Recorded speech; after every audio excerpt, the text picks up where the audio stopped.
Hello बच्चों, ये है आपका वीडियो आप लोगों के लिए बहुत ही लाभदायक होने वाला है। खासतौर उन बच्चों के लिए जो मैथ को लेकर के बहुत घबराए हुए हैं और इनकी विशेष प्रकार से तैयारी भी नहीं हुई है।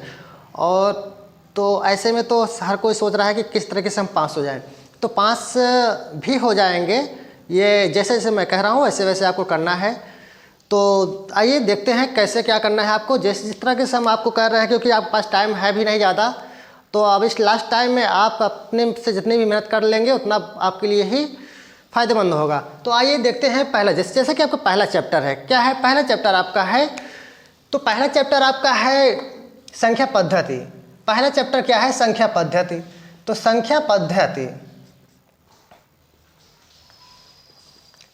पद्धति में आपको कुछ नहीं करना है, कुछ भी नहीं करने हैं, देखने हैं आपको। इन मानों को आप प्रैक्टिस कर लीजिए। √2 हो गया, √3 हो गया, √5 जो होती है अपर में है, ये सत्यापित करना होता है। तो इनको आप ज़रूर से ज़रूर देख लीजिएगा। और फिर उसके बाद सेकेंड यूनिट में तो ये जो आता है बीजगणित। तो बीजगणित में आपको क्या पढ़ना है?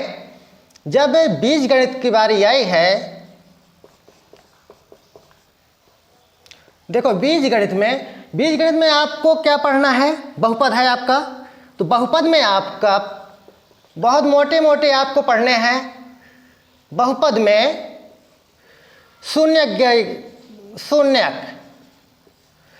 ज्ञात करना कैसे है उसको आपको एक बार देख लेने हैं। ठीक है, बहुत टफ नहीं सवाल आपको बताने वाले हैं। हम आपको बहुत आसान करना बता रहे हैं और आप करेंगे तो वो श्योर है कि आप पास हो जाएंगे। पास नहीं बल्कि अच्छे नंबर से भी पास होंगे। बाकी आपके मेहनत के ऊपर डिपेंड करता है। तो आपको शून्य ज्ञात करना है। शून्य में एक और आता है, जैसे कि पूछ लेता है कभी कभी, जैसे यम के किस मान के लिए, यम के किस मान के लिए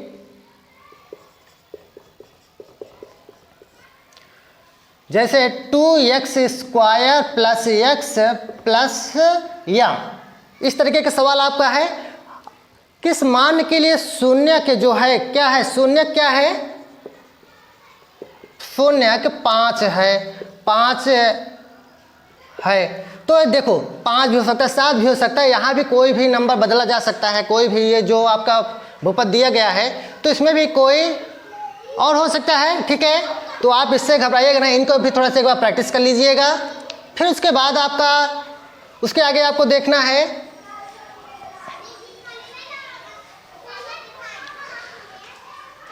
अब नेक्स्ट चैप्टर में जब आएंगे आगे, तो आगे के चैप्टर में आज आपको मिलेगा दो चर वाले रैखिक युग्म। ये आप लोगों ने खूब अच्छे से पढ़ा होगा। दो चर वाले रैखिक युग्म, दो चर वाले रैखिक युग्म। तो देखो इसमें आपको प्रतिस्थापन मिलेगा। इन पर प्रैक्टिस कायदे से करिएगा। प्रतिस्थापन, फिर उसके बाद मिल जाएगा आपको विलोपन।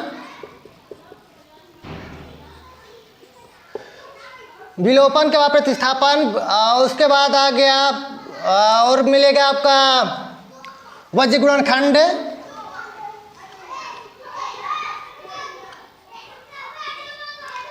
सारणी विधि हालांकि हटा दी गई है। इन तीनों को भी एक बार प्रैक्टिस कर लीजिएगा अपने अकॉर्डिंग, बुक में आपको मिलेगा ही।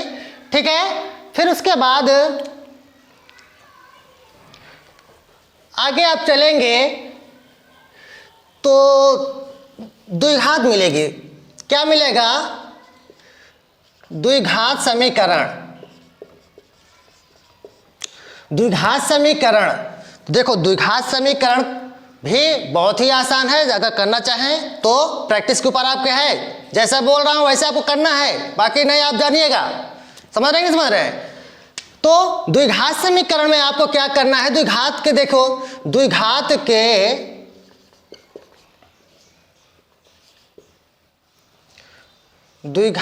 के सूत्रों को पहले, द्विघात के सूत्रों के द्वारा जो भी सवाल आपको बन रहे हैं, सूत्रों के द्वारा जो भी सवाल आपके बन रहे हैं उनको प्रैक्टिस कर लीजिएगा। उसके बाद देखो गुणनखंड आपका हो जाएगा। फिर उसके बाद आपका पूर्ण वर्ग बना करके जो हल कराया जाता है, पूर्ण वर्ग बनाकर, ठीक है। फिर उसके बाद आता है पूर्ण वर्ग के बाद आपका विविक्तर भी ज्ञात करने के लिए बोल देता है कभी कभी, विविक्तर।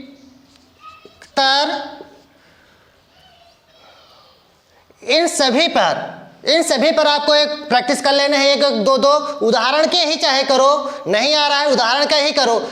आपको क्लास में कोचिंग, ट्यूशन, ऑनलाइन हर जगह हर तरीके से आप पर पढ़ाया गया आप लोगों को, बट आपको अब लास्ट टाइम में अगर आपकी तैयारी नहीं है तो आपकी कमी है। एक बार फिर मैं प्रयास कर रहा हूँ, आप लोग इन सारे क्वेश्चनों को आप एक बार फिर से रिवाइज कर लीजिएगा। नहीं आपको मिल रहा है तो उदाहरण को ही हल करिए, लेकिन जितना मैं बोल रहा हूँ उतना आपको करना है। समझ रहे नहीं समझ रहे हैं?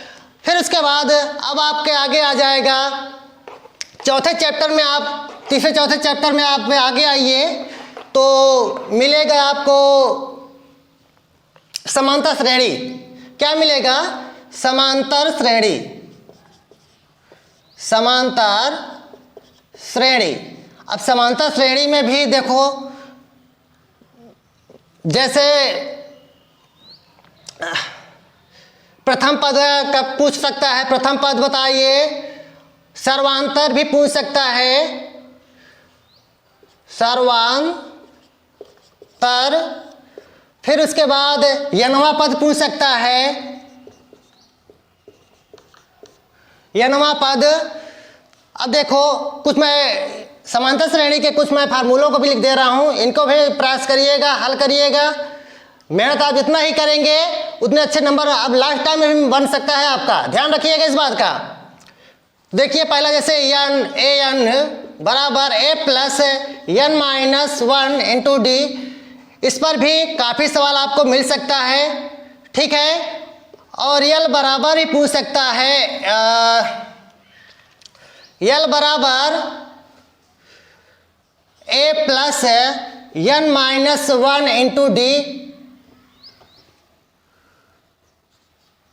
इससे भी आपके सवाल बन सकते हैं। फिर उसके बाद आपका n/2 ए प्लस एल, इससे भी आपके सवाल बनेंगे ही बनेंगे। यनवा पद का योगफल पूछ रहा है आपसे, तो योगफल जैसे n पदों का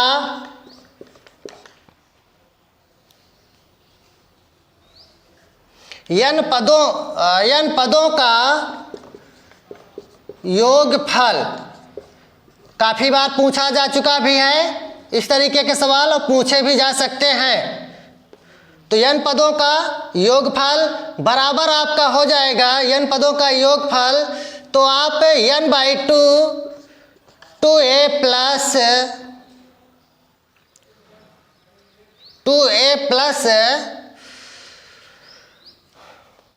n माइनस 1 इंटू डी।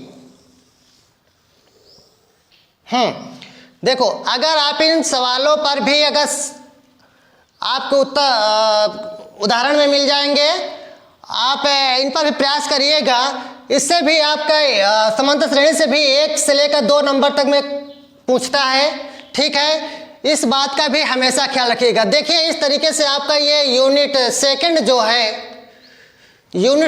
जो है समाप्त, और इसमें से आपको बीजगणित में से काफ़ी नंबर आप अटेम्प्ट कर सकते हैं, काफ़ी क्वेश्चनों को भी हल कर सकते हैं अगर इतना भी आप कर ले रहे हैं तो। समझ रहे हैं? तो बीजगणित से भी 5 मार्किंग आपको मिल सकते हैं, नहीं मिल सकता है 5 मार्किंग तो नहीं मिल पाएगा, लेकिन कुछ हद तक तो आपके पकड़ में आ जाएंगे, तो इसलिए प्रयास जरूर करिएगा। फिर उसके बाद आपका आएगा तीसरी यूनिट में आइए, जो आपका निर्देशांक ज्यामिति होती है।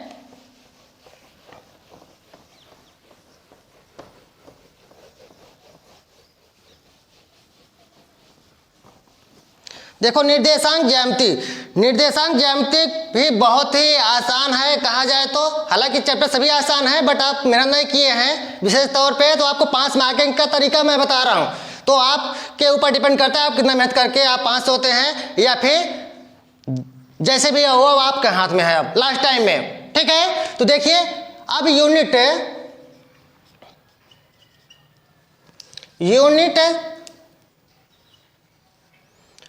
थर्ड में आपके देखना है क्या, जो कि चैप्टर है निर्देशांक ज्यामिति है। क्या है? निर्देशांक